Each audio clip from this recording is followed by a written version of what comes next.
Ayan, nag-adobo po ako ng adobong milk fish. Ayan.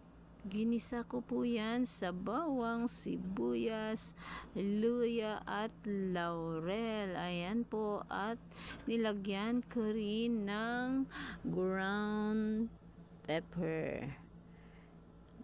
Ayan siya. Mas masarap siya guys pag konti lang yung sabaw. Kasi nga adobo.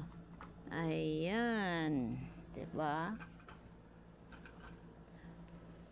Meron siyang soy sauce, laurel at suka, at merong celery green. Ayan guys, masarap siya pag medyo malapot ang adobong milk fish.